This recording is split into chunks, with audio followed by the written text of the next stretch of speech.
So I was brought up in what I call atheistic Christian tradition, which basically means that my parents took me to church, but they didn't believe in God themselves. So you had this kind of, as a child when I was going to church, it was boring. And I kind of ended up from this experience becoming agnostic, because I had no notion whether God was there or not.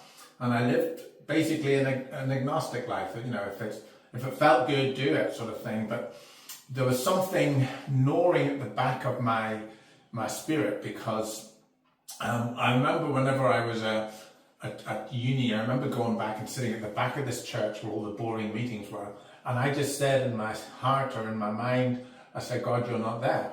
And I believe God took that as a prayer, because I was actively going somewhere to see. I wanted to know if he was there, you see. And he took it as a challenge or a prayer. And within about 5 or 6 months, I had met Christians who went to a fellowship. So this kind of started to change my view, my attitude. And what basically happened was I went along with them maybe for every week and heard somebody preaching the gospel. And the more I was with them, the more miserable I was becoming, because they were all quite happy. And they were enthusiastic, happy. They were talking about faith, they were talking about love, they were talking about all the proper Christian things.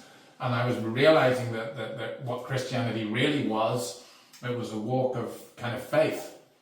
And where I was at the time, I didn't even know if I believed in God. I was kind of like, I don't know.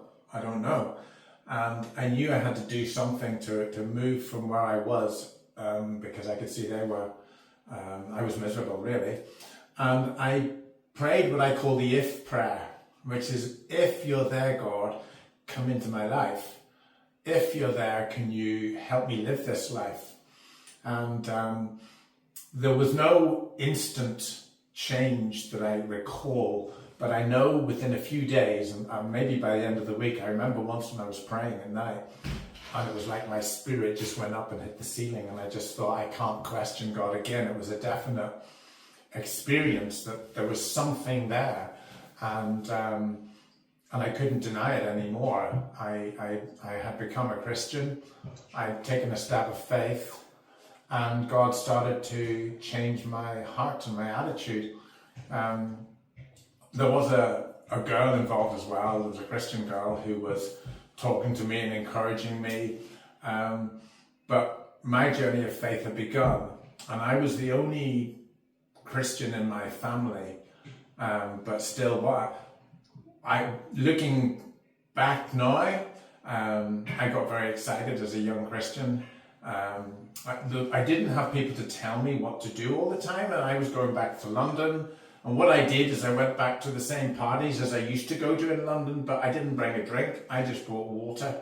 And I would go to a party with a bottle of water, sit and drink water, and if people spoke to me, I would tell them about this Jesus who had brought salvation to me. And they would often say, oh, that's very good for you. They often, that's good for you. And, but this is now, 40 years later, and I haven't looked back. And I have a good faith in God now. I've gone through a lot of issues in life. Life's not been easy. I've gone through divorce. I've had my struggles. But you know what? I've had a real faith. And that God gives me a real comfort. And it wasn't, I would call, like a flaky Christianity. I was able to keep worshipping God even through hard times, because He's good. His salvation is, I think it's very exciting to be a Christian and to be saved, and to know that there's something beyond this life. There's 1,000 years and forevermore. To think, the way I look at it, is this is like a dress rehearsal. This isn't the main event.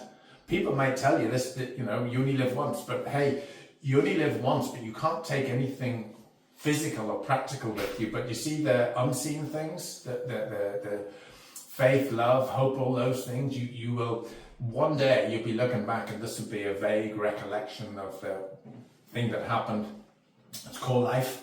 And I believe we'll be in a much, much more amazing place in the heavenly realm. So that's my testimony. It's how I moved from agnosticism to faith in God, and I haven't looked back really. So thank you.